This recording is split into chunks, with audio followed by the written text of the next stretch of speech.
Hi, I'm Richard Karn, and you may have seen me on TV talking about the world's #1 expandable garden hose. Well, the brand new Pocket Hose Copperhead with Pocket Pivot is here, and it's a total game changer. Old-fashioned hoses get kinks and creases at the spigot, but the Copperhead's Pocket Pivot swivels 360 degrees for full water flow and freedom to water with ease all around your home. When you're all done, this rust-proof anti-burst hose shrinks back down to pocket size for effortless handling and tidy storage. Plus, your super light and ultra-durable Pocket Hose Copperhead is backed with a 10-year warranty. What could be better than that? I'll tell you what, an exciting exclusive offer just for you. For a limited time, you can get a free Pocket Pivot and their 10-pattern sprayer with the purchase of any size Copperhead hose. Just text WATER to 64,000. That's WATER to 64,000 for your 2 free gifts with purchase. WATER to 64,000. By texting 64,000, you agree to receive recurring automated marketing messages from Pocket Hose. Message and data rates may apply. No purchase required. Terms apply. Available at pockethose.com/terms.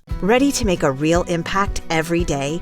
Join the Active Day Home Care team and help clients maintain their independence in the comfort of their own homes. Make a difference in someone's life as you provide essential daily assistance and protect their health and happiness. Earn up to $20 an hour and enjoy additional perks like optional daily pay, 401k, paid time off, ongoing educational training, and more. Join a team that values care, compassion, and your professional growth. Visit ActiveDay.com to apply. Hi, I'm Richard Karn, and you may have seen me on TV talking about the world's #1 expandable garden hose. Well, the brand new Pocket Hose Copperhead with Pocket Pivot is here, and it's a total game changer. Old-fashioned hoses get kinks and creases at the spigot, but the Copperhead's Pocket Pivot swivels 360 degrees for full water flow and freedom to water with ease all around your home. When you're all done, this rust-proof anti-burst hose shrinks back down to pocket size for effortless handling and tidy storage. Plus, your super light and ultra-durable Pocket Hose Copperhead is backed with a 10-year warranty. What could be better than that? I'll tell you what, an exciting exclusive offer just for you. For a limited time, you can get a free Pocket Pivot and their 10-pattern sprayer with the purchase of any size Copperhead hose. Just text WATER to 64,000. That's WATER to 64,000 for your 2 free gifts with purchase. WATER to 64,000. By texting 64,000, you agree to receive recurring automated marketing messages from Pocket Hose. Message and data rates may apply. No purchase required. Terms apply. Available at pockethose.com/terms. Live at lunch. You are looking live. Live at lunch. Live at lunch with Ott and Hanny on 104.5 ESPN, Baton Rouge. What the hell's going on out here? Now, here's Jimmy Ott and Charles Hannegriff. Yeah, for some reason or another, you sound a little taller on radio. Is it live? Is it live? Is it live?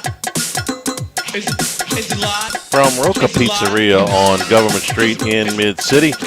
Welcome to the Wednesday edition of Live at Lunch, 104.5 ESPN Baton Rouge. Charles Hannegriff along with Jimmy Ott. Max Gotro is out today. Jordan Kinchin's back in the studio. Randy McKay will be with us today. Wes Reynolds will be with us today. Scott Rabley will be with us today from Omaha, where the World Series continues today. LSU won it won the game against UCLA yesterday while we were on the air, having to resume a game that was delayed by rain on Monday night. Following that, we saw a big comeback by Oregon State to tie the game in the 9th inning against Louisville in the afternoon session. Get that thing tied going to the bottom of the 9th, where Louisville got the bases loaded with nobody out and scored the winning run to advance to today's game against Coastal Carolina here in a couple hours. Then Arkansas took care of UCLA last night. What a brutal day for UCLA yesterday. You woke up in the morning. You were undefeated. You were 2 runs down in a game that was still in the early to middle stages. You had a chance not just to win that one, but to take the rest of the day off. Even after you lost, you had a chance to come back and win the second game, keep yourself alive, and you went from, unbeaten and, in the winner's bracket at least, to out of the tournament. How about unbeaten for postseason? Not, in the NCAA tournament. So went 3-0 in regional, 2-0 against UTSA, and they win their first game in Omaha, and so they just it all comes crashing down in about 12 hours? Yeah, 12, 13 hours? It is what it is. They're going to bring the fewest amount of it's basically friends and family. It's always been like that for USC or UCLA. when they've come to Omaha. They don't have a little bit of a like when Oregon State got it going in the ninth inning. They got a little bit of a crowd there. Yeah, Not the case with UCLA. First time they've been back since they won it all. So, but a very interesting approach by a veteran coach in this new landscape of college athletics, and that is he had with the Gurkowski. What's the shortstop's name? Chalowski.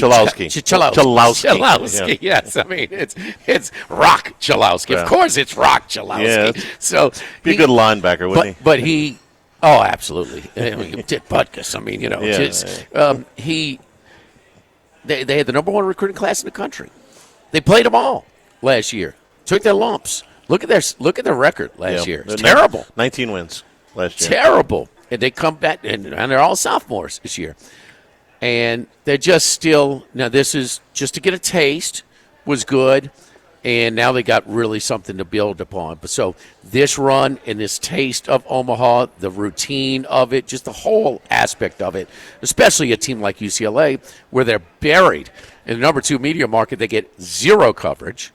And so they're they got pushed out their park for practice sessions. Had to go find high schools in the area to try and get some reps in. So just how many though? How much of that roster gets invaded? Like where Arkansas gets their best player from Sacramento State, LSU gets their number 2 from UCS San Diego. I mean, gotta believe they certainly get sweeten the pot for those individual players, but how much do they stay? Because if they do stay intact, well, they'll be a major factor next year, especially with all those pitchers that they have. That could 13 had like a minimum of 21 innings or more, somewhere in that area, whatever it was. It leads teens, the country. Yeah. They were using a bunch of guys. Interesting approach for Dave Van Horn, who brought Zach Root, his number 1, back after the short stint against LSU. Against LSU, he did not get out of the second inning. He threw 40-plus pitches, and they brought him back last night. What would he do on that turnaround? Well, he pitched 5 shutout innings. He struck out 5, he walked 2, gave up 3 hits. And the real trouble was right there at the beginning when Jimmy, UCLA, trying to steal home with the bases loaded, and as close of a play as you could possibly have. Usually I look at the replay once, maybe twice. You get 2 different angles, and you're like, okay, I got this. This one, I really had to look and slow it down and do everything. And, man, I still can't 100% tell you either way. They called him out on the field. I would have stuck with whatever call that they made. It was as close a play as you will ever see. But what are you doing there? Do you not want to give you guys a chance to swing the bat there? I thought that swung early momentum to Arkansas. They had the 2-0 lead with Aloy's homer. And, it wasn't that UCLA did anything terrible. They did what they had to do. They marched 7 more pitchers out there last night. None of them got lit up terribly, but you kept having to change those guys out, and Arkansas built the lead a little bit. UCLA got 3 in the ninth, but the issue had been decided by then. And for Arkansas, they had to use behind Root. They had to use Aiden Jimenez and McIntyre, who is Will McIntyre, who are both trusted arms for them. McIntyre threw 33 pitches, Jimenez threw 41 pitches. If you listened real good last night, you could hear Hunt Palmer all the way from Omaha screaming, throw more pitches, trying to wear the bullpen out. Bottom line is Arkansas has used a lot of their top guys, but they have plenty of pitching left, which we're going to talk about, to get them through today and then, if necessary, tomorrow. They pitched their top guys, but they got out of this thing with using about as few as possible. Wood's complete game, and, of course, it was a no-hitter, but just the complete game aspect of it is the outlier. I mean, you almost never see that, especially in Omaha, a complete game, and he gave it to him, and that saved an awful lot of bullpen in the game on Monday. Yeah, and Charlotte, they're a couple outs away from a shutout last night as well. Yeah. So I mean, you they got through that extra game. I mean, how many total pitchers have they used now? Because I think LSU they've used 7. They've used 7, but 3 of them for only an inning or less. And LSU's used how many? 7. Yeah, so they've used the same amount. Of course, you got to throw more pitches, but and also the rain delay sort of neutralizes today's advantage, where LSU should have the advantage. I don't think LSU has any advantage in today's game. They got massive advantage if it goes to tomorrow's game. Problem there is you don't want to burn Anderson before the championship series. No, let's talk about Ianson, though, because therein lies where LSU's advantage is to me, is when he pitches. Okay, so it stunk that he had to leave the game on Monday. You wanted him to get deeper. You wanted to save more guys. You'd love to have Case and Evans starting today. Okay, so that doesn't happen. But now you have an Anthony Ianson who threw only 44 pitches on Monday. He could pitch today. He could save him for tomorrow. He could start today. He could relieve today. I think you could get as many as 60, 70 pitches out of Anthony Ianson in a pinch today. If you're Jay Johnson, what do you do in regards to Ianson? I don't start him because he's not going to be able to go the distance. So he's probably, what's his max after throwing 44 on Monday? I'd say 60 to 70. There you go. Something like that. So you got about 4 innings. Yeah, maybe 4 to 5. But just say, I think, and that's max. I mean, yeah, I'm saying like you're trying to get 4. Yeah. Okay, so don't start him. He's not going to finish. You got to put somebody else in there as well. So start somebody else and see how the game unfolds. Game could be 9-0 either way. Could be. I mean, you don't know. I mean, and I'm certainly not going to burn him, but because he can't go the distance, you have to use him in relief, which he has done. So he has a little bit of familiarity with coming in relief, and also on short rest. In the super regional, he had to come back. In the regional, he had to come back on 2 days rest. He threw 98 pitches on Friday. He threw 20 more on Monday. So yeah, it was 1 inning. It was 1 inning. I think it was 1 inning. It was 1 inning, 20 pitches, and he wasn't quite what he usually is. He got through it. Yeah, it was not, the guy that strikes out more guys than total outs at the retire. And he ran out of gas a little sooner the next week too. And the reason I bring that up, he got through 5 innings. And he gutted through 5 innings, but the first 4 batters he strikes them out swinging, breaking balls, snapping, and then it kind of flattened out a little bit, and he wasn't able to get his deep. I bring that up because if they use him on short rest here, it's going to compromise him for the championship series if you throw him again. Doesn't mean he can't throw it. Doesn't mean he can't throw well. But, you're going to – if you're looking ahead and you don't want to look too far ahead, you got to win one more game just to get there. So there's a lot of stuff for Jay Johnson to consider. I wouldn't start him either. I think that the starter will be Zach Cowan or Jaden Newt, probably Cowan.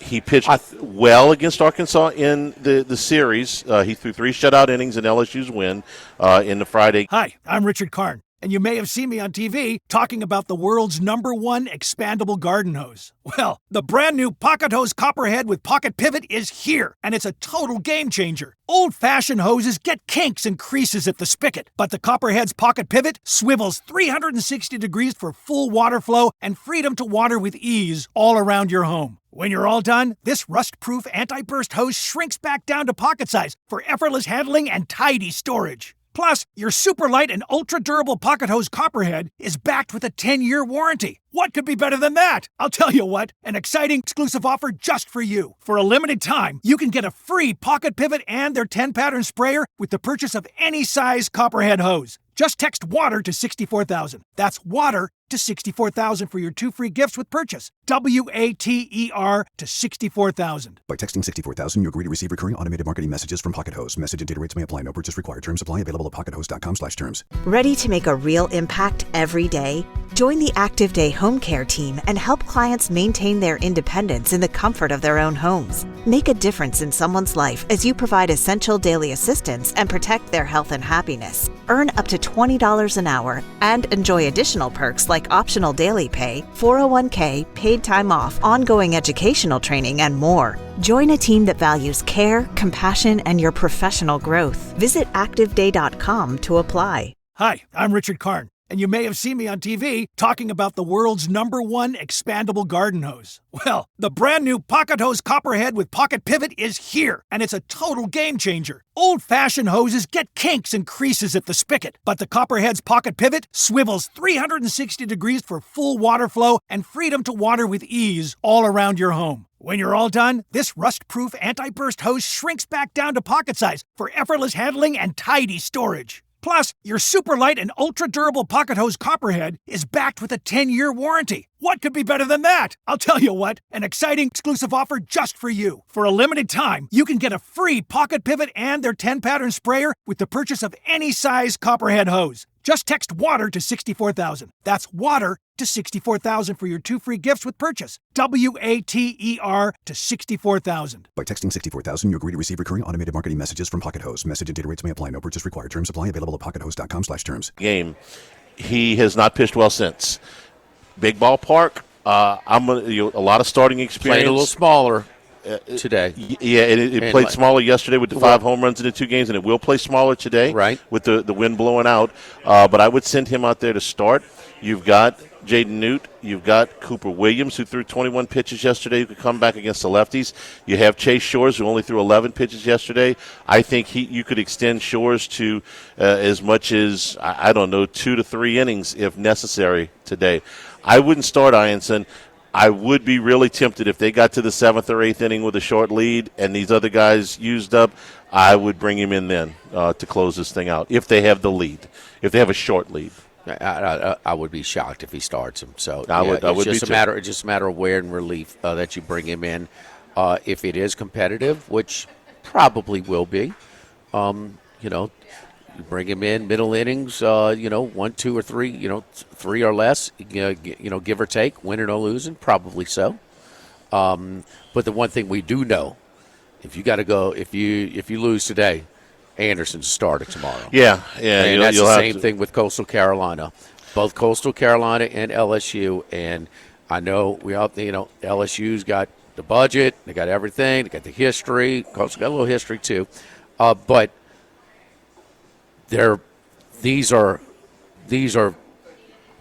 close teams.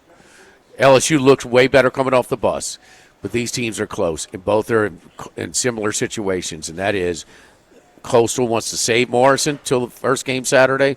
LSU wants to save Anderson. So a lot at stake, because if one or the other, LSU will be favored if they both advance. Okay, no matter what, if they both get there for the championship series, LSU will be favored. Okay, but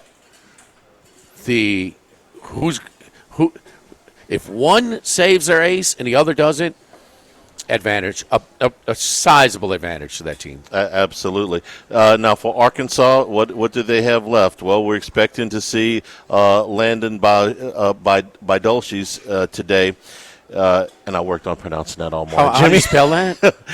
Beidelschis, Bydolshis. Okay. You said it quick. You kind of tried to sneak it by me real quick. I did without me trying to evaluate. Let me see this. Okay. I went to the B-man. I went to the Arkansas Youth. The pronunciation guy? Yeah. So, but I still had to practice.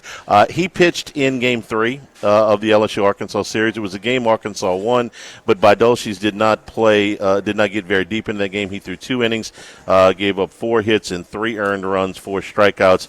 They would eventually pitch 6 different guys in that game, and they're all the guys that LSU is going to see today. Fulch has only pitched, I think, a third of an inning in this thing.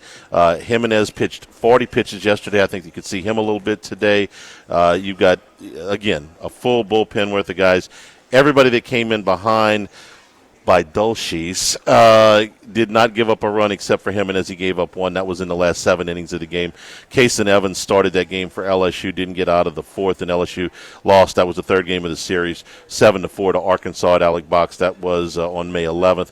LSU had won the first 2 games of that series. So a lot of pitching decisions to be made by these 2 coaches, not just before the game, but certainly during the game today at Charles Schwab Field. I think Arkansas also is getting a little bit more comfortable at the plate as the season. I agree. They've had to go, they scored a total of 4 runs in the first 2 games. against LSU and Murray State. Anderson, okay, Yeah. I'll give you a pass there. Murray State, none. That's bad. I know they left 10 on base, but still. I mean, you got to score more than 3 runs against Murray State's pitching. They're not good. After shut, especially, which was used up already in the first game against UCLA. So Arkansas, you saw Loy right out the chute, bam, Oppo, 2-run jack. He sent another one, right into the kind of the teeth of the wind in the right center field. So Arkansas, I think, is a little bit more of a.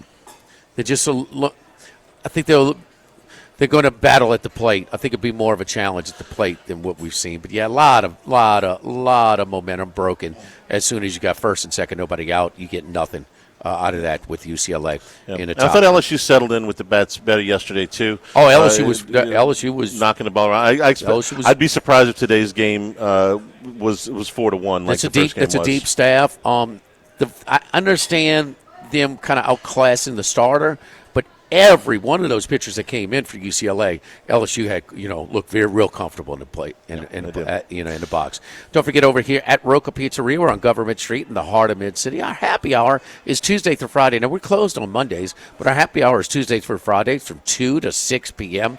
every day over here. It's half off all house cocktails, draft beer, and glasses of wine. We do pizza specials as well.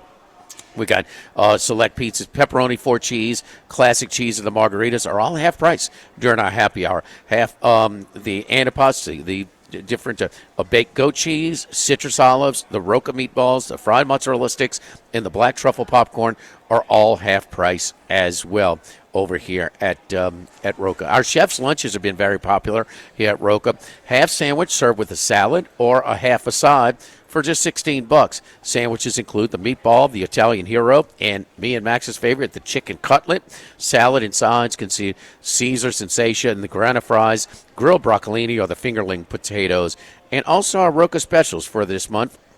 Antipasties can include delicious, but perfect for the summer, salmon carpaccio, smoked salmon with fried capers, shishito peppers, shallots, lemon vinaigrette served with focaccia bread. Suggested wine pairing, we have a Ferlani Blanco as well. House smoked wings, 6 wings, choice of spicy bomba or garlic chimichurri sauce served with house ranch or blue cheese vinaigrette. Those are outstanding, Charlie. You've had those. And different plate. A redfish and lemon orzo is one of our specialty plates this month, served with charred broccolini, lemon butter sauce, and served with a side sensation. And our pizza of the month, boy, those Neapolitan-style pizzas are unbelievable. You can eat the pizza. It is delicious. I highly suggest eating it in the restaurant. If you want to bring it home, that's fine, but to get it at its absolute highest quality, come in and dine in with us over here at Roca to get it. But it's an Italian beef. It's a slow-cooked brisket with giardiniera cheese, provolone, and a white sauce. So we suggested wine pairing is a Nibola Ema white wine. Red that we have over here, an Italian red here at Roca Pizzeria. Live at Roca, live at lunch, 104.5 ESPN Baton Rouge.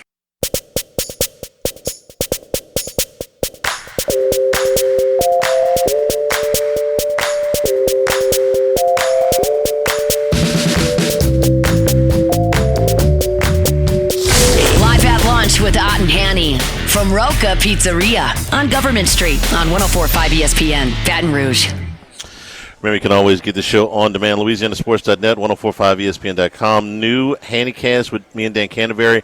Broke down yesterday's game and took a long look at today and the next few days for LSU. That's available on YouTube right now under Handycast. The first game today is Louisville and Coastal Carolina.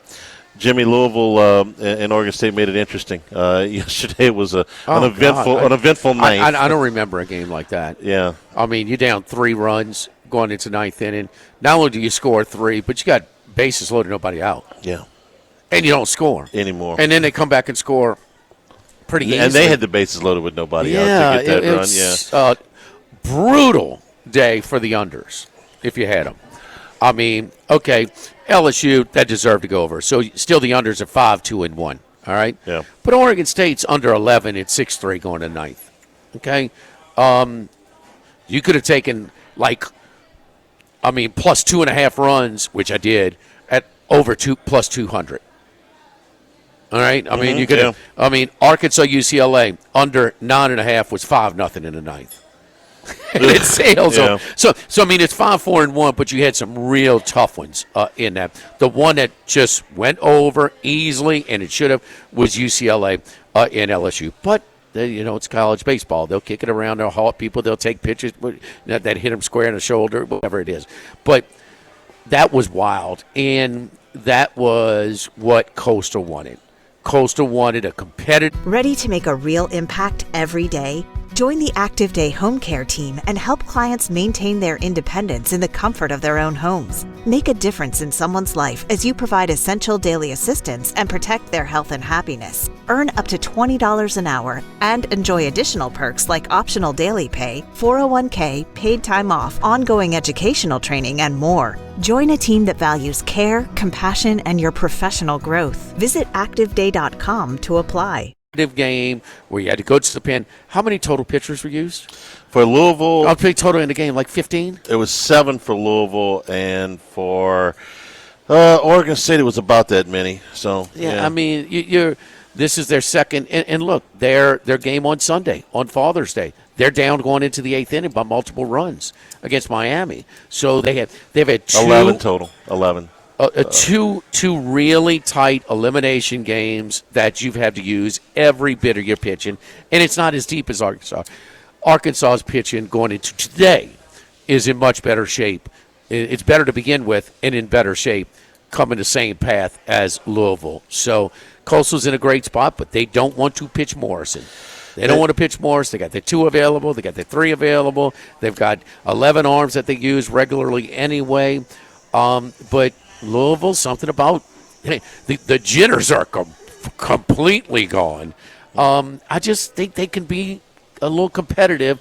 And do they bring their ace out at some point today? Yeah, they'd like to win comfortably. That's probably not going to happen. I got a feeling we're going to see him out of in relief. I know everybody would love to see Louisville. All the LSU fans would love to see Louisville win today. I would too. And if they go deeper, all the better. They are as compromised as it gets from a pitching standpoint. So Patrick Forbes is their ace. Forbes threw 101 pitches on Friday. He is a draft prospect. He's probably a top 75 guy, maybe a top 50 guy. And are you going to bring him back on 4 days rest after throwing 101 pitches? Maybe. What are their other choices going through their pitching? A guy named Peter Michael has the next most starts outside of the guys Forbes and Herbal that have thrown for them today. I know these names don't mean anything to you, so I'm going to try to give you some numbers with them. Michael had 13 starts this season, 4.81 ERA, 15.20 WHIP, but he has not pitched in over a month. And I looked for everything on an injury for him. I can't find one, so I don't know if they're just holding him and he hasn't pitched because he's been ineffective, or if there's some kind of injury that is undisclosed. If they don't throw him and they don't throw Forbes, it is a mishmash of guys that have pretty high ERAs. And then you look on the other side. Not only did Coastal go first, so they had the extra day to rest. Not only did they hold Morrison for the second game, but their 2 and 3 guys, Riley Eckhoff and Cameron Fluke, only threw 4 innings apiece in that first game of the College World Series. Eckhoff threw 45 pitches and Fluke threw 71. I mean, imagine if LSU had gotten through their first game with, say, Cade Anderson throwing 40 pitches and Kason Evans throwing 70 behind it, and that was 4 days ago. So they are locked and loaded, and they were a $3 favorite for a reason. Even if Forbes comes back, how long could he realistically be expected to go? I think Louisville's only path to win. Now, watch, I'm going to look like an idiot. I think their only path to win today is if this game gets into a slugfest with with the wind blowing out today, and you get into a high-scoring game, because I just can't see any way that Louisville's going to hold Coastal Carolina to 2 or 3 runs. Now, watch the game end up 1-0, and I'll look like an idiot, but I think that's Louisville's best and maybe their only path to a win today is to get this game up into a high-scoring blowing game. Out to right center, 8 to 14 miles per hour, and that is about to change because today is when it kind of switches. I'm not sure what it'll be for tomorrow, if necessary, if we do play any games tomorrow. But for Saturday, It's gusting in from right center, straight from the Missouri River at 20 to 30 miles an hour. That is going to play really, really tough. So Coastal has a game to play with, but Coastal's got so much on the line. They've got a lot of arms, Charlie, but not many of their arms they're good. Like Eichhoff was around to play, but they hit them too. They had opportunities to score, did Arizona in that game.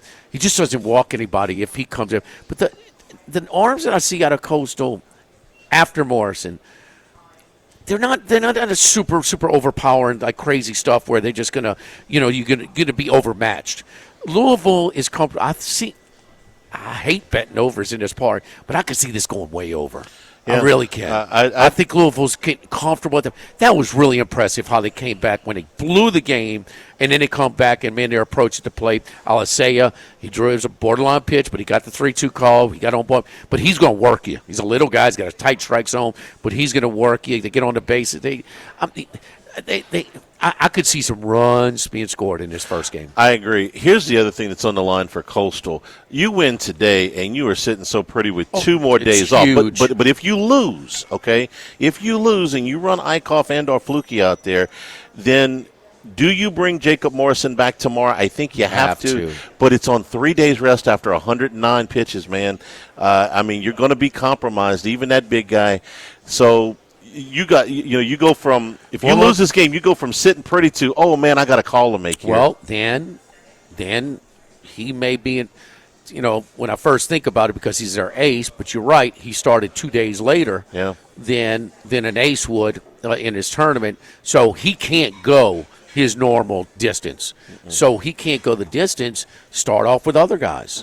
You got a buku arms. You could start off with other arms and see if there's. Lord knows Louisville's going to be compromised. They score a bunch of runs. Absolutely, you still have a pitching advantage, but you don't want to be eliminated without using him. But I mean, it's almost like the '93 national championship game.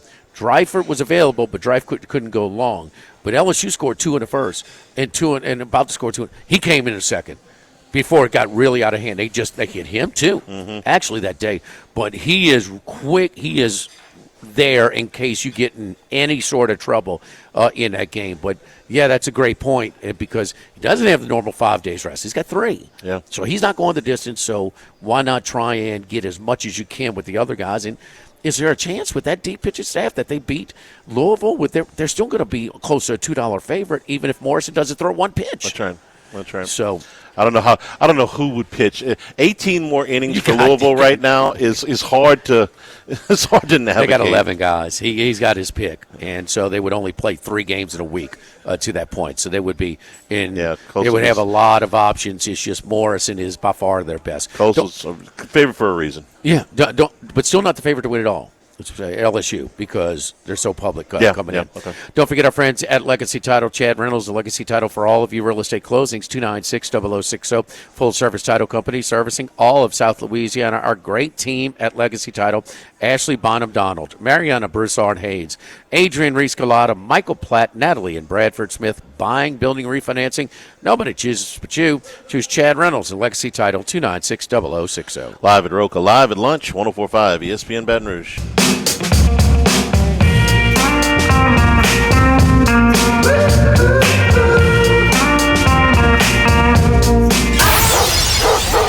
Uh-oh, they let the big dog out. Boom! Out of nowhere. It's time for the big dog, Randy McKay, with his best picks. Big dog, where you at these days? I'm still up here in North Dakota enjoying really nice sunny, shiny weather, and I get to be a chaperone this weekend at an all-star football game, so can't beat that little football, high school football in June. There you go. What kind of what's your job description here for this assignment? Well, just dress up, represent the college that I'm from. That's where they're having the Shrine game. That's Mayville State University. And, okay. And welcome people and in the hospitality tent. So we'll have plenty of beverages flowing. So just welcome to the guests of the beverages, whether you like breaking that, in between man. games. I thought you may be doing a seminar with the Wizard of Oz on Wizard of Odds, ODDS, as far as giving the high school players tips on when to play video poker and slot machines. I didn't know. So anyway, there's an age limit, Jimmy. I know. Hey, you wanted to, we were talking about the Saints as far as do they? I think they're second or third choice to have the fewest amount of wins this year, but. If that's, we know they're going to be limited at quarterback, even if Shug is good, I mean, we've seen some really good quarterbacks have some tough rookie seasons. So you wanted to follow up, though, maybe on their schedule and their spots. One thing we know for sure, all home games, noon kickoff on a Sunday, so no primetime games, home or away this year. So, yeah, looking at their schedule and seeing if they're going to be the weakest team, they play these weak teams at home 3 out of 4 times. So you got the Giants at home week 5. You got New England at home, which New England's supposed to be improved, but they're still, I consider them a weaker team till they show me otherwise. They got the Jets at home, and they're against, I think, the weakest team in the NFL, which is Tennessee, in my opinion. I think they'll end up with the worst record. I'm not a big fan of their coach. Blew a lot of covers for us last year. You and me as well. So but they're at Tennessee, and I could see them winning that game. You never know what you're going to get out of Cam Ward in this coaching regime. So I see 4 games there that they could potentially win. Yeah, thanks to Charlie, all that value on all those inflated lines that we had Tennessee last year. You know what it got me? It got me a T-shirt for Christmas. So it's really a nice T-shirt. Yeah. So that's what they got me. So probably the Saints are a stay away. So do we see, some other teams? You think the Titans, but they're the shortest price, right? They have the worst record. Yeah, I see them, Cleveland, and, of course, the Giants have that tough schedule, even though I think their defense is good enough to get them some wins there. But I see them, and then Charlie mentioned the Raiders. And I think they'll be improved. Pete Carroll is a pretty big improvement there for them and in his regime and what they want to do on offense. So I think there'll be a little bit of and the Patriots with Vrabel as well, another, coach I think highly of, so I think they'll be okay. But, them are the 4 teams, and I could see them or Cleveland or the Giants being the 3 worst Titans. Yeah, and then Geno is a big upgrade from the 3 quarterbacks that the Raiders ran out there last year. And you figure that you will have a better second year in New England for the rookie quarterback, Drake May. Than what you had in your rookie year. So those are quarterback situations that I would say were improving. And New Orleans' situation, it's got to get worse before it gets better. Randy, what about the Atlanta Falcons in the division? Penix gave us a little piece up. What's your thoughts first about him? Everybody's like, oh man, he did great. I think he was very. I'm kind of lukewarm, if you ask me, to do it. It showed a little, but look, he's going to be their guy. He looked terrible, but he didn't exactly light it up either. Your thoughts on the Falcons in that division? Well, they kind of got a mess at quarterback. You got a $40 million Kirk Cousins sitting there.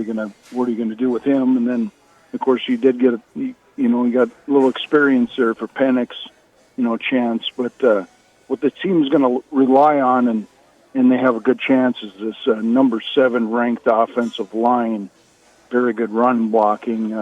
They couldn't control the clock if their coaching staff was smart enough to do that. So that's going to help Penix, do short throws.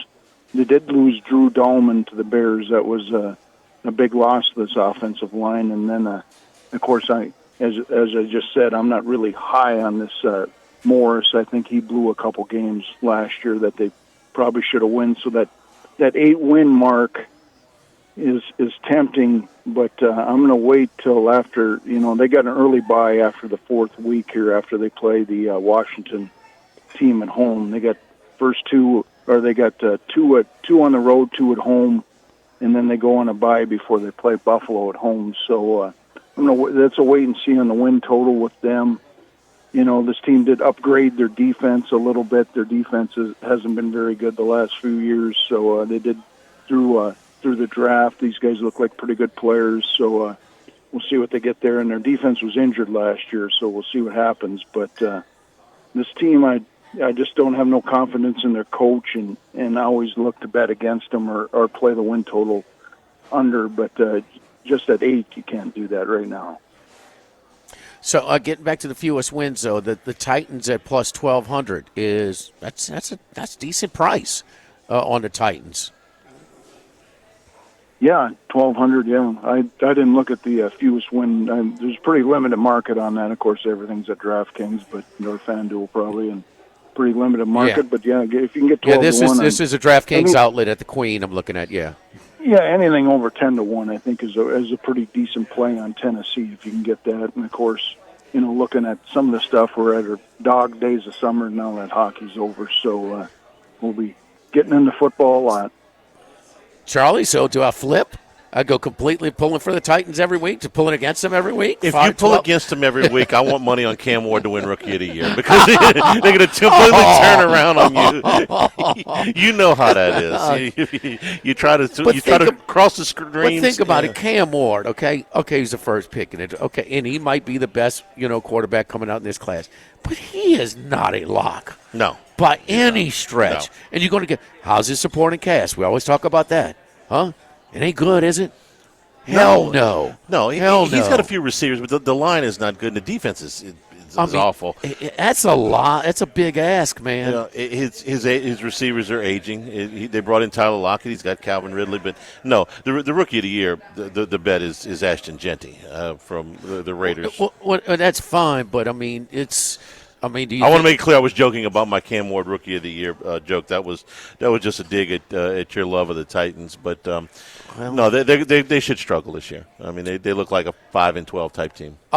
Getting back one angle though, we talking about the Giants going to start Russell Wilson. I think ideally and he gives them a better chance in a rookie in Jackson Dart.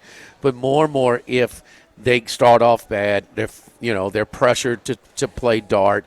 Or Wilson gets hurt, whatever it is. Dart's your quarterback of the Giants. I am a big favorite. I just don't see, for a multitude of reasons, how he's going to be very successful in the NFL. He is quarterback-friendly system. It's deep into 40, 50 starts, whatever it is. He's still missing open receivers. I just don't see. My money's against look, his numbers are very similar to a guy like Matt Corral. Matt Corral's rolling around the UFO. So, no. I'm more and more. I was kind of on the fence, this and that. No. Way too deep. Come on, man. You don't. And then, the last time we saw when they're playing a pertinent game against Florida, and he was having a good game. He was having a really good game through 3 quarters. But those are not throws, decisions that a quarterback with that many starts makes that deep into his college career. So I'm out on the I don't hate him as much as you do, but I do think that as long as Daboll's a coach, they're going to go a long way with Russell Wilson. They are committed to trying to win to save his job. Now, if they fire him midseason, then that's different. But I think there'll be a longer Could they be 2-5? I can't tell you when the Maras are going to fire him, so I don't know. No, he's a coach, 2-5. You're asking me what I would do, or what I think he will do? No, you're not the coach. We're trying to predict what he will do. You don't think there's pressure to play him? There will be, but I think he'll stay with Russell Wilson. Randy? Yeah, I think Dable will stay with his veteran guy, and then, of course, you got Jameis there, too, so he could always go the Jameis route for the excitement of each side. So, that, of course, we've seen that. Yes. But if you're going to rank the 4 coaches there, you got to give Cleveland the edge with Stefanski, and then, of course, Dable, and then the Saints coach, Kelvin Moore. I have him, even though he's never coached an NFL game, ahead of the Titans coach. Anybody's better than him. Yes. Hey, but Jameis, don't get mad. Just get action. Is he the top over quarterback in the NFL? He's going to make it happen for either team. Well, he's going to make it happen, huh? Oh, definitely, yeah. He's Mr. Excitement out there for either side. I saw that on Monday Night Football to my demise, last year against the Broncos. So that I got to see it firsthand. Yes. Didn't he throw the pick six to lose the cover in Denver on Monday night? Is that how I remember it? He Rings sure a bell. did. Yeah. Okay. They had a couple defensive touchdowns. Hey, you guys got any action in Omaha at the College World Series? Yeah, I haven't really been betting it, but I have been watching it. It's been a good watch. Of course, the Beeson crew, I was interested in that. Of course, I knew LSU was going to win that Jello shot challenge. I figured they'd be the favorites there for sure. I mean, that's something they probably have before 10 in the morning, most of the people there. So I figured them in Arkansas would be up on that. But, yeah, the games have been really good and, fun to watch. And, of course, I'm kind of I used to visit my brother in Corvallis, Oregon, so I was kind of rooting for the Beavers there, but I see they got knocked out, I think. So, settle down, but hopefully your LSU can do it. If only we could have gotten a line on the Jello shot count. Yes, I mean there's only been one team in the history of sports a bigger favorite than LSU is in a Jello shot challenge, the Globetrotters. Yes, but you know what? Just put them in a money line parlay. It's a big price, but just throw them in a money line parlay. Randy McKay, follow Randy on Twitter at RR39. We're going to be picking his brain for different teams in the NFL moving forward and seeing if he likes any type of futures or kind of help shape some of your futures. Certainly would I take away. I had to put a little something on those Tennessee Titans for the fewest wins at plus 1,200. Randy, thank you so much, buddy. Great stuff as always. All right. Thanks, guys, and good luck, everybody out there. Today's show also brought to you in part by Total Maintenance, AC and Heating, Generators, Electricity, Plumbing. Who wants to go to sleep hot? Nobody. So that's why the slogan is service today, every day, all summer. If you got problems with your heating, your air conditioning, give them a call at Total Maintenance so they get out today. Nobody ever has to go to sleep hot. Full service staff in both New Orleans and Baton Rouge. Authorized dealer for Carrier, American Standard, Daikin, and Ream AC units. Generac and Cummings generators in case you do lose power. For all your electrical and plumbing needs as well in Baton Rouge, it's 480-1000. In New Orleans, 841-3300, service today, every day at Total Maintenance. Live at Roca, live at lunch, 104.5 ESPN Baton Rouge.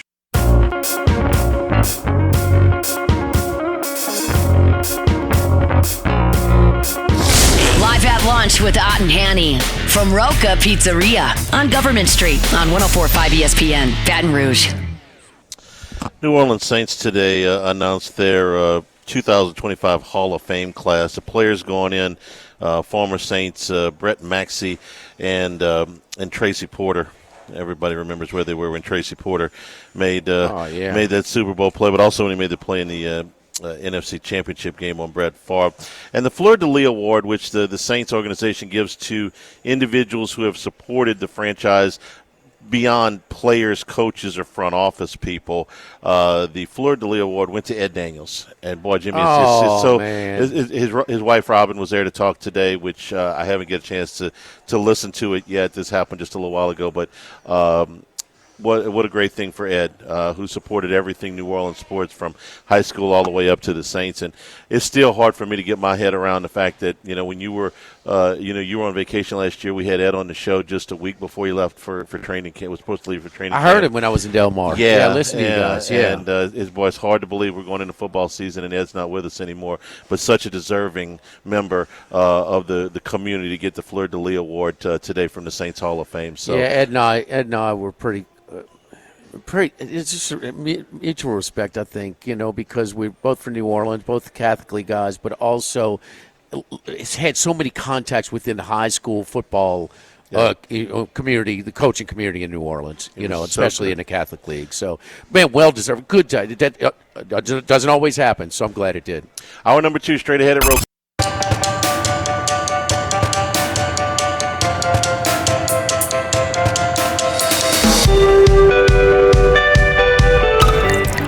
Enjoying the finer things in life is his forte. Let's bring in Scott Rabelais from The Advocate. Parked at the bar at the Drover on 73rd Street, I'm sure, in Omaha, Nebraska. Scott Rabelais joins us right now. We're at Roca Pizzeria here on Government Street in Mid-City. Rab, how you doing? I'm good. Can you hear me okay? Yeah, we can hear you fine. So I'm not going to bury the lead here. Who you starting today? Who's Rabelais starting, and what do you think Jay Johnson will do in regards to his pitching in tonight's game? Well, I'm with Koki Riley, and I lean on his expertise a lot. And he's thought Jaden Newt could be a potential starter today. Yeah. Anybody else? I think Newt is probably the leader in the clubhouse at the moment, unless they really want to push things and go with Ianson. Yeah, I mean that's a possibility, but I think they save Ianson for another day if they happen to lose tonight. So I think Newt and then a cast of characters, from there to try to piece something together and try to get through this game if they can. Well, which I think they'd have to win. You'd have to plan on scoring some runs. I think both teams know they probably have to put some runs on the board. And the wind's blowing out today. Since you guys are doing this in two-part harmony, our other pick was Zach Cowan. How do you feel about where Cowan is? It was a good performance against Arkansas the last time he pitched against them, but that's been the only real good experience that he's had probably in the last 4 or 5 outings. That makes him. We've talked about that. That makes him such an intriguing choice because yes. Yeah, he remember he had a 1.12 ERA at the end of April, and now it's 3.09, which is not bad. But clearly, Jay Johnson, he will never say this, but he's not trusting him anymore. Because we haven't seen him since he started the game against Little Rock, the Game 7 in the regional. So, but desperate times, right? I mean, you might have, and LSU's not a desperate situation, but I mean, you have to find someone else. So, I mean, it's a possibility, and the fact that one outlier of a bunch of rocky performances was against the team you're playing. Maybe Jay feels like he can pick the lock. I mean, of the Razorbacks. It's a fascinating possibility. So I think you got to see him at some point, right, Charlie? I think you got to use him at some point. So maybe today is the day. He's my pick to start, but what do I know? I had Cooper Williams yesterday because they had a bunch of lefties coming up, and I missed that one. Let's see if we can pick a little bit better on the other side. Landon Bidolshes, I think. I'm trying real hard to get that right. Lefty starter for Arkansas. He started Game 3 in the series in Baton Rouge. Only pitched 2 innings there. It seems like he's a likely starter for Arkansas. How do you feel about Bidolshes or somebody else? And if the lefty Bidolshes is in the starting lineup for Arkansas today, is Jake Brown in the starting lineup for LSU, the problem lefty there? That's been Jay's MO to take him out right when they play lefties and put in Josh Pearson. So, yeah, that seems like a likely possibility. Jay obviously has not been afraid to shake up the batting order, moving guys up and down, moving guys in and out. So that would seem if he wants to go, match up, heavy, that he might do that. And of course, you can insert Brown if they go to a righty, depending on the situation. But by Dolces, I'm glad I don't have to say that too much. I just have to spell it. So I'm glad you're saying it more than I do. But obviously, LSU didn't win that game in the regular season, but they're not having to face Gage Wood. They're not having to face Root again, and they're not having to face Gackle. You wouldn't think. I mean, I guess he could pitch an inning or something like that, but he's not going to probably be able to give you long relief in this game either. So I think LSU is a pretty good spot vis-a-vis what Arkansas can throw at them at this point, since they've had to expend a little more now to get to this point. But obviously Wood helped them save quite a bit of their bullpen with that no-hitter.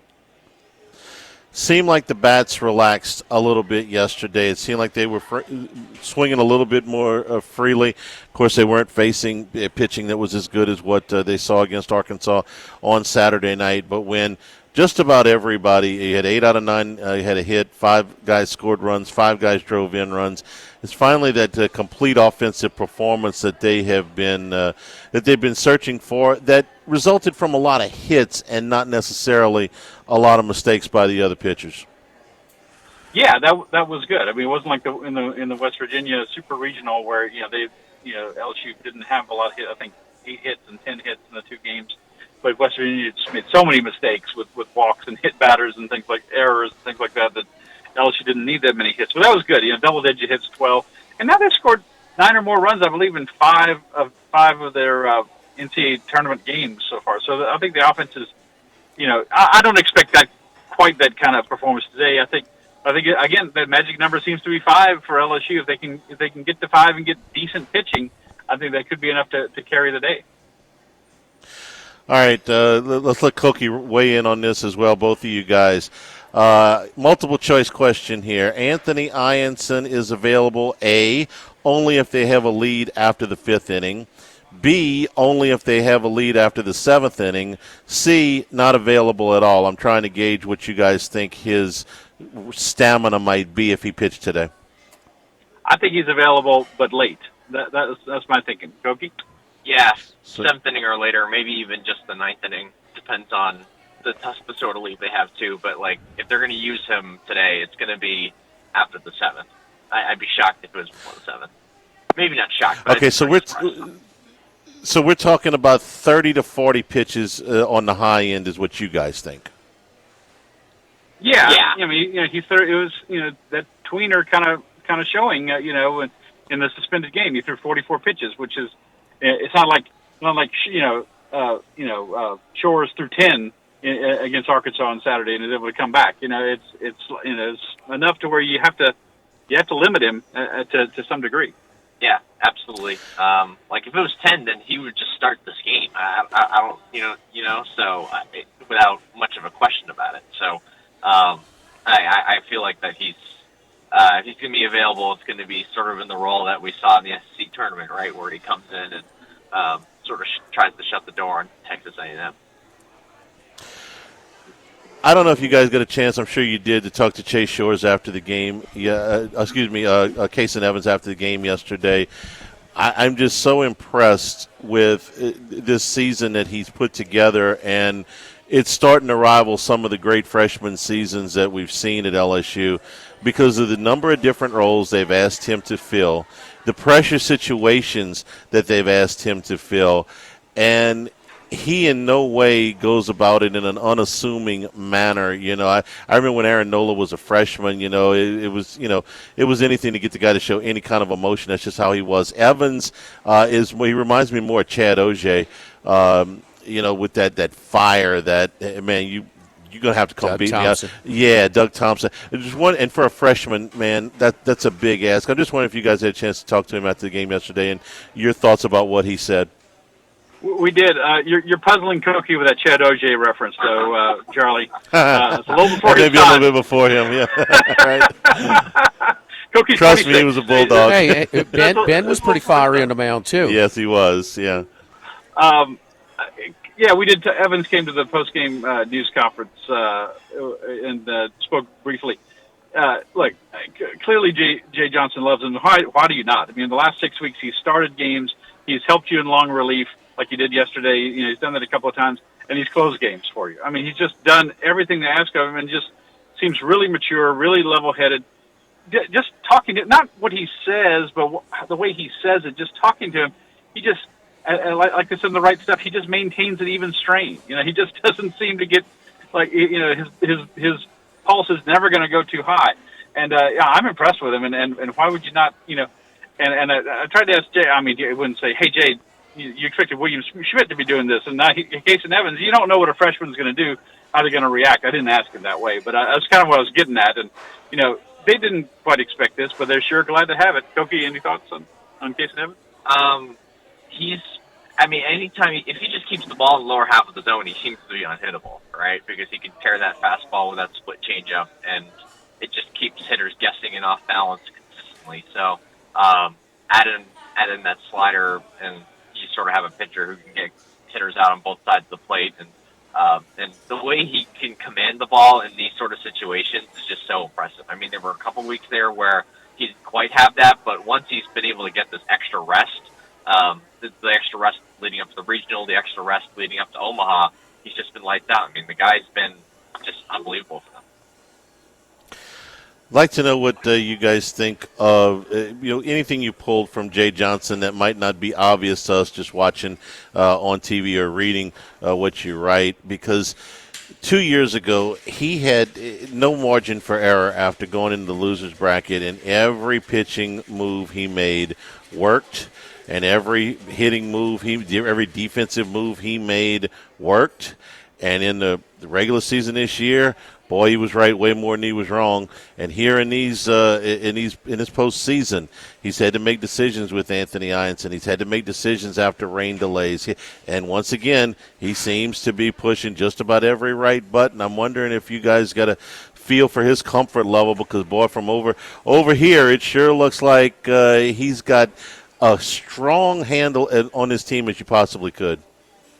Well, he certainly is thrilled not to have to come out of the losers bracket like they did 2 years ago, where they lost the second game to Wake Forest. To be in this position, it just gives him all the options. He's holding all the cards, right? I mean, as good as you can be in this position. But you're right, Charlie. I mean, moving guys in and out of the order, like going to put in Pearson, today, because they're throwing a lefty. Going to move Derek Curiel down to the 6th spot. Well, he gets a clutch, a hit, late in the game, driving a run for you. Put Jared Jones in the 5th spot. Jones has been struggling. He's still only like 2 of 9 in the World Series, but he's got 4 RBIs. Do you take that bargain? Probably so. And that obviously that big 3-run blast kept LSU on the front foot. Kept them. Allowed them to come back from the 3-run deficit against UCLA, and they never trailed again. So, yeah, he's as he has said many times, his life is about getting his team to Omaha. He's never come when a team wasn't in it. He's 2 at Arizona and 2 at LSU, and this is all about it. And he is, he's grinding about all these situations, and they seem to be paying off very well for him. Koki, I'm sure, has a thought on it as well. Yeah, I mean, he's always locked in, but there's like an extra sense of urgency and I guess focus when he's in Omaha. You can just sort of feel it in the media. You can feel it, before games. I don't think the guy leaves his hotel room when they're here.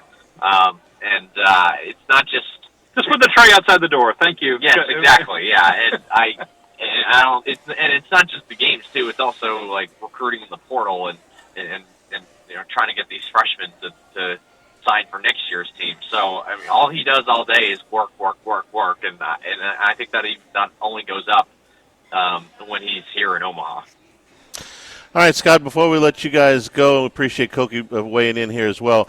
I'm going to give you exactly 30 seconds to defend playing at Lake Oakmont on Sunday. Not the course, the water and the rain. You enjoy that on Sunday? I like that it was difficult, and boy, it played difficult to the hilt, but it was borderline unplayable. Now, I think only because there's a lot of pressure to get the tournament finished on Sunday. They didn't want to come back on Monday, but they probably should have. And certainly Sam Burns deserved to get a drop on 15 out of that very squishy lie. I mean, they always told me, you see water come up when you take a stance, you can move the ball, and clearly it did. I don't think he would have helped him beat J.J. Spawn the way J.J. played down the stretch. But, the conditions were over the top. Not the conditions of the course, but the weather conditions. And they should have come back on Monday and finished. Why didn't they move up the start time earlier, or even split the tee times to try and avoid the rain which was forecasted? Yeah, they really hate to split tee times in majors. I've only seen them do it at Augusta a couple of times, and that's a good question. But they've moved up starting times a lot. When Tiger won in 19, they started way early in the morning at Augusta. So that's something they could have done as well. The USGA. They make a step forward. I like the setup at Oakmont, how tough it was, but then they take a step back and they make you scratch your head anyway. Well, next year they're going to have guys with bow and arrows in the bunkers, so they're going to make it really tough. I'm just glad that Scott has an alibi. He was in Omaha. He can prove he was in Omaha. They might have had him out there with a water hose. Joke on Sunday. That was bad. Course is tough enough. Come on. We didn't enjoy watching the monsoon go through there, Scott. But you can have it. Hey, look, we appreciate it, man. We'll be checking in with you maybe on Friday if the Tigers are still there, which we certainly hope they will be. Thanks a lot. You guys have a good trip. Hey, speaking of rain, it's raining a little bit here right now. Not enough for them not to play the 1:00 game, but they definitely got to keep an eye on the weather today. And we know that the wind will be blowing out today, so different weather conditions than what we've seen so far. Thanks a lot, Scott. Appreciate it. Take care. Don't forget our friends at Workbox Services. Workbox, and you've heard me talk about how they can handle all of your movable storage needs, whether it's for commercial use, for residential use. Shipping containers come in all various sizes, 8x8, 8 by 10, 8 by 20, even 8 by 40 feet. They can be customized for anything you need, anything you desire, but we're growing, man. We're bigger and better than ever. Not only are we now servicing the greater Baton Rouge area, if you can hear us, if you're within range and listening to us on the radio, well, we service the area. But now we go all the way down to the Gulf South, New Orleans, all the way up to Lake Charles. That's right. Our team is increased. Hannah, Martine Jr., Brandy, Chris. That's Chris Brooks, by the way, Charlie. We know Chrissy. So we're just servicing the Gulf Coast all the way to Lake Charles. So for any event, for any use, I mean, these custom shipping containers, I mean, they allow you to work at your own pace. You don't have to hurry it up and do it all sizes, and just kind of really makes it so much easier. But anything you need from hunting purposes to workplaces to lunchrooms to office spaces, wherever you may need it on site. Workbox and Workbox Services, 343-4886 and WorkboxLLC.com. Live at Roca, live at lunch, 104.5 ESPN Baton Rouge.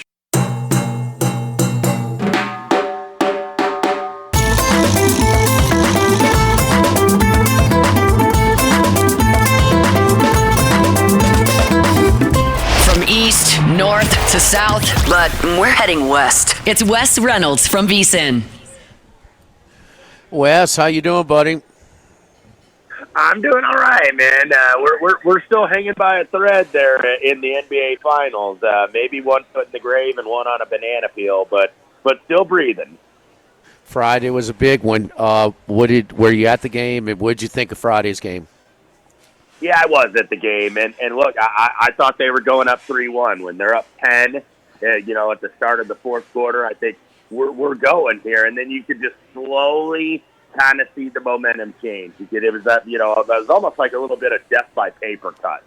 Just some really bad, stagnant offensive possessions. Credit the Thunder defense for it, but just a lot of slow possessions. Just we're not getting any spacing there.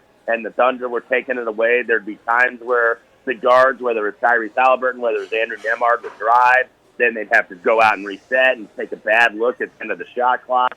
Too much of a two-man game, maybe with Tyrese and Miles Turner, and all of a sudden you lose by 7. So tough beat, obviously, if you had the Pacers plus the points on Friday night. So they're running into a good team here that they're just so good defensively, and they stay on you, and they switch, and they have guys that can guard multiple positions, several guys that can do that, and even in the last game, even on Monday, the Pacers had it down to 2. Like you feel like they're never out of it. They had it down to 2, and then they get that 5-point spurt, timeout, just turnover from that 7:49 to about 5:05 mark. They're down 5. All 5 of those turnovers turn into Thunder points. And then all of a sudden it's from 5 to 16 just like that, and then it's over. Yeah, Chet Holmgren made, on Friday night, it was 89-82 after a dunk by Obi Toppin with 11 minutes to go. And, he got 3 straight buckets, to pull them within 1 at 89-88. So, I mean, and the other thing, though, what did you think of them sort of trying to force a switch and then almost ISOing? This is like the last 3 minutes. It was possession after possession near the top of the key or in the three-point range in that area and trying to match up against Holmgren. Holmgren is long as hell. He's a very good defender, and he's agile. I mean, your jump shot's going to be contested. A drive is going to be contested. I was confused by that down the stretch on Friday, too. Yeah, the Thunder takes away what the Pacers. I think that's one of the Pacers' favorite action. Those double kind of stacked screens for Tyrese at the top of the key, where he's gonna drive the lane and use his speed to get to the rim, if not kick out for a 3. With Miles also running pick and roll, but where the Pacers, I think, have been effective offensively are those corners, especially those corner threes. And you got You got Neesmith in the dunker spot on one side, and you got Siakam on the other side. They didn't really use Siakam to initiate enough of the actions, and I thought that's where you got to go copycat, because that's what you saw for the Jalen Williams big 40-point scoring output in game number 5. You saw Williams initiate the action a lot, sometimes bringing up the ball up the floor. Whoever's bringing it up gets it to him, and he's the guy that sets the motion, and he's the guy that sets the action almost like a point forward. And I thought that's what the Pacers needed to do a little bit more with Pascal Siakam. And, credit to Mark Gagnon and the Thunder for making the adjustments, because you saw in game number 3 how tired Shai Gilgeous-Alexander looked. He looked thin at the end of game number 3. But in game number 4, when they rested him early in the first quarter, they did not play him that full quarter like they usually do. He had just that little bit more energy at the end, and you had Caruso bringing the ball up, and you had, other guys, and that saved positions for Shai Gilgeous-Alexander where you're seeing him in motion, and you're not getting him, just doing these isolation plays that sometimes they tend to do. Because, like, when the Thunder go ISO, and you saw it with the Pacers, they're a lot worse offensively when they do that rather than getting them kind of going in motion off the ball and scoring that way. I've got my concerns whether, with getting so little out of Halliburton, and I don't know what you're going to get out of him in Game 6, that the rest of the supporting cast can still be that competitive as they were in Game 5. Yeah, I have mine as well, and that's why the number is 6.5. It's kind of just like splitting in the middle, because we don't know if Halliburton's going to go. I know Rick Carlisle was on a morning radio show in Indianapolis saying, it's the proverbial game time decision, and I think it might be. And maybe they know he's going to go or not going to go, and they just don't want the Thunder to know just yet, because obviously that will change your game plan. But that's why you're seeing it 6.5, because there's a little bit more runway. If they officially rule Tyrese out, that's going to probably 7.5 at the bare minimum for the elimination game on Thursday. So, we will see. Hopefully he can go, but I thought even game number 5, as much as they were outplayed, that was still winnable. I thought maybe Rick Carlisle got to be a creature of habit, though, who's a fabulous job. He's one of the best coaches in the league. But when you got T.J. McConnell rolling like that, yeah, you take him out early, in the change of quarters and let him rest, because he's not a guy that goes, he's 8 minutes spurt, balls to the wall. He's not a guy that, you're going to have him out there 15, 18 straight minutes. But I thought maybe at that 7:30 mark, when they called that timeout down 7, that's where TJ had to come in. You could not have Halliburton and Nembhard out there together. Not only Tyrese injured, but Andrew Nembhard was terrible. Andrew Nembhard was absolutely terrible in game number 5, and that's what lost him the game. Yeah, and that's what you have. You have these guys that are a little bit hit and miss, I think, including Halliburton. I mean, you can really get, great games and get some really weak games out of there. So many pieces, so many places that the Pacers have, players that the Pacers have like that. But it comes to McConnell, this is more of a pitcher's term, but he's a max effort guy. And so, no, he comes in and he's trying to, go against guys that are on the floor longer. That's why he's so aggressive and so quick and so effective. So, yeah, playing extended minutes, I can understand that. But for everybody else, man, you got to just recognize the game flow and who's hot and who's not, and dictate your rotations maybe accordingly. Yeah, 100%. And Pascal Siakam, I think, does the best that he can, but we kind of knew going in that Pascal was going to have to carry a little bit more of the load. And now maybe on Thursday he's going to have to carry all of the load here. But, the crowd's going to be live here. I don't think that they've given up necessarily, but there is a sense, not of resignation, but the possibility is certainly recognized that this is coming to an end. To the U.S. Open, before we get to your travelers picks, interesting, got an elevated vet right after a major, but yes, a U.S. Open plays tough. That's one thing, but to have such a tough course and the conditions, were you a fan of the rain affected last couple of hours of the last half of the final round, or not? Yeah, that was a tough call to continue going, and we know your guy down there, Sam Burns, got the worst break, having to essentially hit it out of a puddle. And I felt bad for him. It looked like he was going to be the deserved U.S. Open champion. But, look, in general, I like the setup, and we've had some agreements on the line. Siemens was on the air. He didn't like the setup. It was not a particularly great tournament for me, even though I did have Victor Hovland in the mix. Just couldn't hit that good wedge shot he needed to on Sunday. But, I think it's supposed to be difficult. That's what I think the USGA wants. They want par to be a good score, and it ended up almost being the winning score. If J.J. Spawn done 54-footer on 18, he's the lone guy to finish under par. So, that's what the USGA is, and that's its distinguishing characteristic at the U.S. Open is that we're going to be the hardest major.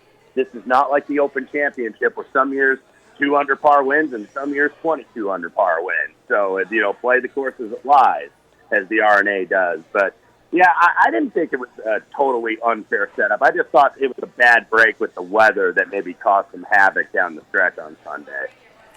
Traveler, Scotty Scheffler's a favorite, roughly 3-1, plus 300. McIlroy second at plus 1,200. He's showing us nothing to this point. But who we got in this week's Travelers?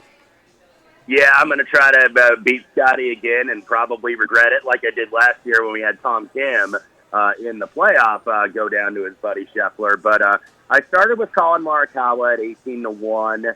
This is a guy that, if you look at how he struck the ball last week, was terrific. Stroke gain approach first, tee to green first, ball striking first, second greens in regulation.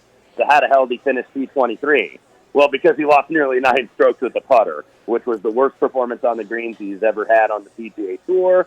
But prior to that, he had gained on the greens with the putter in 3 straight starts. So I'm willing to maybe, I don't want to say totally dismiss that as an anomaly, but I think, probably so. Probably water finds its level a little bit this week if he's going to continue to hit his irons like that. So Morikawa 18-1. Keegan Bradley, former winner here at DPC River Highlands and Hartford, 35-1, won here in 2023, runner-up in 2019.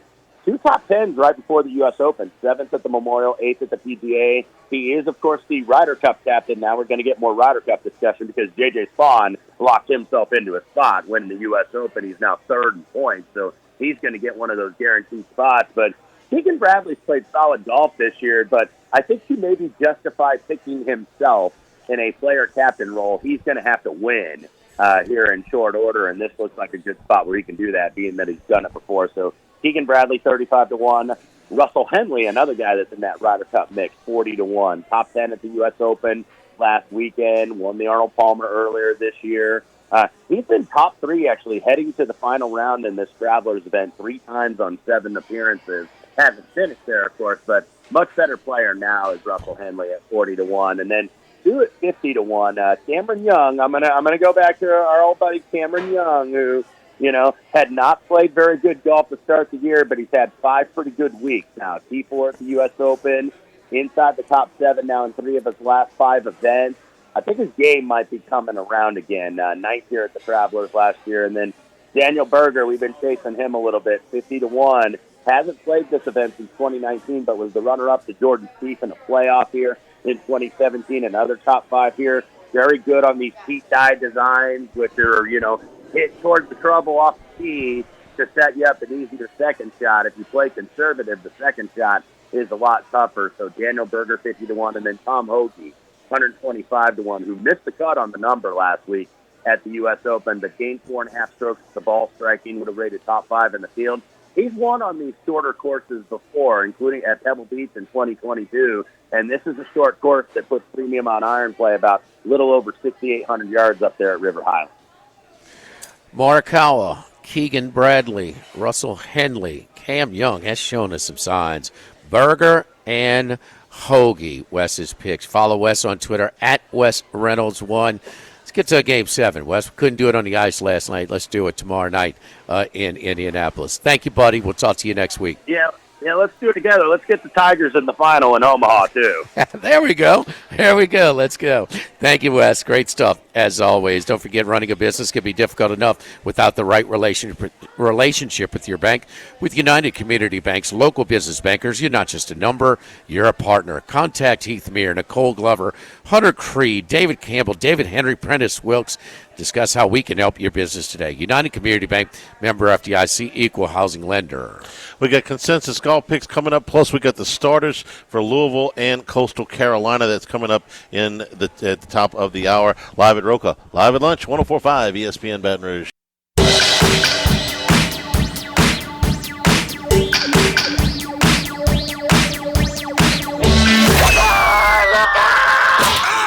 Our Wednesday consensus golf picks are brought to you by Dana Brown at the law offices of O.C. Brown.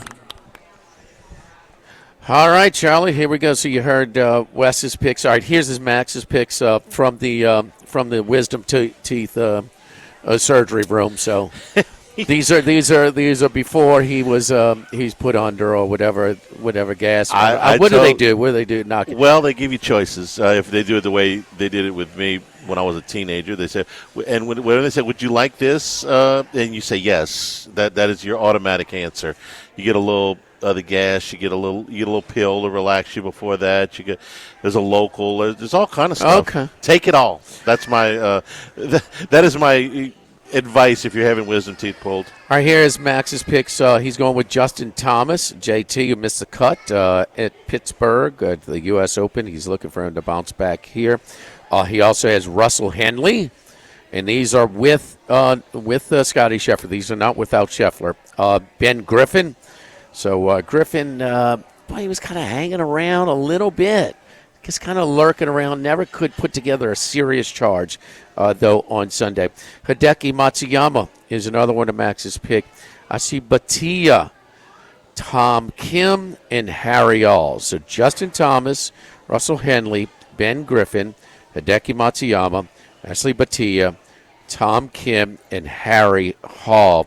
Other contributor, Jeff, has Patrick Cantlay, Sepp Straka looking to bounce back. He was a bust, crash and burn, one of Max's picks last week in the U.S. Open. Sam Burns, going back to Sam Burns. It'd be very interesting to see how Burns responds this week, huh, Charlie? Well, he's been under the max amount of pressure in the last two golf tournaments that he's been in. He was in a 4-hole playoff at the Canadian, and then he had the lead at 11 on the back the final round of the U.S. Open. So he has faced the most pressure, and it hasn't worked out for him either time. So if he can keep it together, he's hitting the ball really well, but it's been he's never even come close to contending like he did this past weekend in the U.S. Open. Yeah. So he didn't get the win. Where, his strength, he could have knocked down that putter and certainly should have won the week before. Not an elevated event by any stretch, but he's playing some of the best golf in his career. It's certainly the best in this stretch where he's gotten cold, where he is, he's kind of a shoo-in in the Ryder Cup. Last time he was barely made the Ryder Cup cut, but never contended in a major and was minus 160. To win the U.S. Open at one point as he was kind of keeping his pace, or maybe, and a lot of his pursuers were falling off the wayside. I think maybe about when he was like maybe on the 6th, 7th, 8th hole, kind of in that stretch. I looked, he was at minus 160. So. I don't know what he was when he had a 2-stroke lead at 11. On the delay, he was not 160. No. All right, so we got two consensus picks this week. Russell Henley at 40-1, and then Tom Kim. Tom Kim is all the way down at 90-1 at the Queen, a DraftKings outlet. So Russell Henley at 40-1, Tom Kim at 90-1. Got to go down to Dana Brown's office today, get some legal work done, power of attorney stuff like that, for different reasons. And I was over there last week getting some legal work done. So, everything from traffic tickets to you get your car totaled, to DWI, to criminal work, to estate planning, to you name it. So, but always using Dana for a myriad of reasons over the course of our lives, both Charlie and I, and not hesitating for 1 second to recommend them to people, friends of ours that have asked if they, we know an attorney, if we would recommend them. Absolutely. You never a charge for that initial consultation. You can call up at 343-1111 or go to their website at ocbrown.com. On the main page comes up, big blocks. You can schedule a free consultation. Just click on it and give us your information, and away they go. Downtown Dana Brown, 343-1111 and ocbrown.com. Okay, the starting lineups for Louisville and Coastal are out. Louisville is throwing Colton Hartman, a left-handed opener. He does not have an appearance in the last month. The last time he pitched was May the 17th. He is 2-0 with an ERA of 9. Exactly. So if you're rooting for Louisville, you're going to see Colton Hartman probably for an inning and then the kitchen sink after that. But Hartman will start it today. 17 innings pitched on this season. Only one time did he go past 2 innings, and that was way back in February. So he's out there for an inning, maybe an inning and a batter or two, and then they'll go to the next guy. Coastal Carolina is throwing Riley Eichhoff, who threw the opener for them last Friday. He threw only 45 pitches in that game against Arizona. He gave up 2 runs in the 4 innings, and then he was lifted. He has been one of their main guys this season. He's made 16 starts. This will be number 17. He's 6-2 with an ERA of 2.98 in 84 2/3 innings pitched. He's got 67 strikeouts and only 10 walks. So batting average against him is 258. So, Jimmy, when we did the podcast this morning, Bet Rivers Network, Sports Bettor's Paradise, Coastal Carolina was minus 305. I'm still showing them holding at 305. DraftKings is 270. Yeah, it's a big number, and it should be because the pitching for the Chanticleers could not be any more in line unless Morrison was there. So let's say it's 95% in line, and Louisville is at the end. They've used just about everybody. We talked about would they bring back Patrick Forbes, their ace, today. They have chosen not to do that. So you better hope for something that finishes 14-11 and the Bats just get going for the Ville because they're a big dog today and should be. Yeah, they are, and I rarely bet an over in this park, but this might be the one to do it. With both Coastal and Louisville. Coastal wants to save Morrison until tomorrow. They're going to do that unless it's very late I don't know.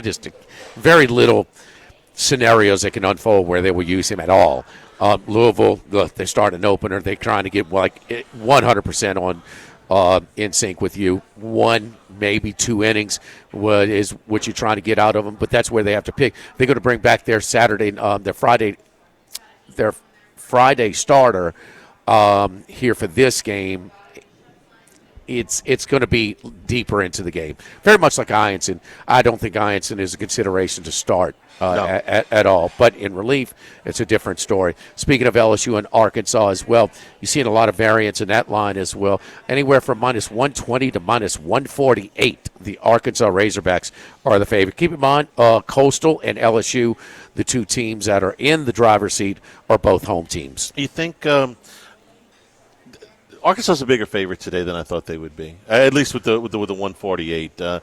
Playing an extra game, you think I get the seeding. And Charlie, the no-hitter, you think they got everybody's attention? Like, well, no. No? It's where they were beforehand. They were a favorite against Anderson. But a small favorite against Anderson. Okay. Okay. Well, they were a favorite against Anderson. Well, they're throwing down the line, too, now. Anderson's not throwing. No, Anderson's not throwing. But Wood and Root ain't throwing either. Root against Anderson, Arkansas should not be a favorite. No, and we got that right. We got it right. We thought they got it wrong. We thought Anderson should have been favored there. He's better. Yes, absolutely. He's better. He's been better. He is better. He's going to be drafted higher. I mean, what else you need to do? He's better. And but Arkansas, the path they've gotten here, the rain has neutralized LSU's advantage today. It sets it up big time for tomorrow if needed. Yeah. But Arkansas was a favorite already against LSU's ace, and so they're not in a neutral. I'm surprised it's maybe being bet a little bit as far up, so the market is bullish on Arkansas. But I think Arkansas is going to win today, too. I think Arkansas is going to win tomorrow, and I think LSU is going to win. Arkansas is going to win today, and I think LSU will win tomorrow. We thought going into this that they would play multiple times. It's going to be at least 2. Let's see if it's 3. We're brought to you by the Thibodaux Store, 900 St. Patrick Highway in Thibodaux, and the website, thethibodeaustore.com. Even if you misspell Thibodaux, you're going to get there.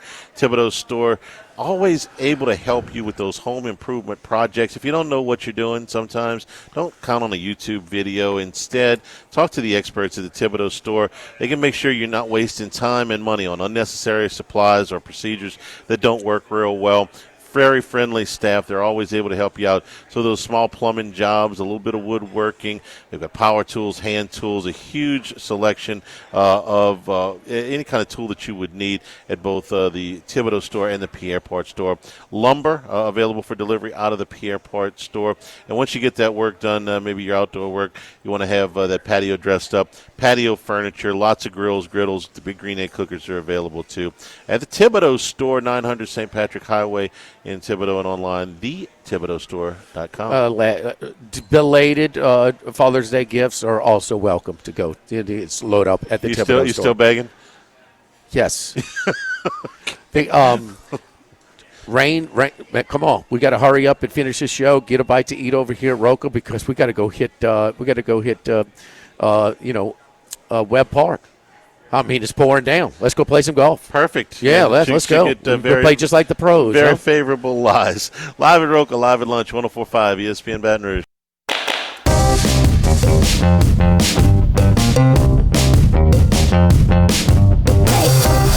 Live at lunch with Ott and Hanny from Roca Pizzeria on Government Street on 104.5 ESPN Baton Rouge. All right, just a few minutes left before the first game, Louisville and Coastal Carolina. LSU and Arkansas tonight at 6 o'clock. Coastal and LSU just need one win. If either the road teams, the underdogs, or the underdog in Louisville, Arkansas is actually the favorite today, wins, and then we will have baseball tomorrow. Also, Game 6 of the NBA Finals is tomorrow. If LSU is the only team that, say, if Coastal wins and Arkansas wins, the LSU game will be at 1 or 6 tomorrow. I think it's at 6. One game I think is at 6. If they play on Friday, they come back on a 1. I would think. They don't play Friday. Oh, I'm sorry, Thursday. It should be a 6 also? Yeah, I think it's at 6. If there's one game tomorrow, I think it's at 6. I probably need to go check that. I hadn't even thought about that scenario until you just said it. Caught back up with the triple header yesterday, or the resume game, 2.5 games, whatever you want to say. So, because they were worried about it was dark last night, but they got it in. Yeah. So those two ball games set to start here in just a few minutes. I think Arkansas is getting higher quality at bats right now. I think it's this time around it's going to be tough for LSU tonight. But yes, you want to save Anderson, but. It's going to be tough tonight against Arkansas. Wind blowing out today. Thanks to the folks at Roca Pizzeria for being our host today. Tomorrow we're at the original Walk-Ons, Burbank and Nicholson. For Jimmy, for Jordan, back in the studio, I'm Charles Hanniger saying thank you and good afternoon. Stay tuned for Hunt Palmer on 104.5 ESPN Baton Rouge.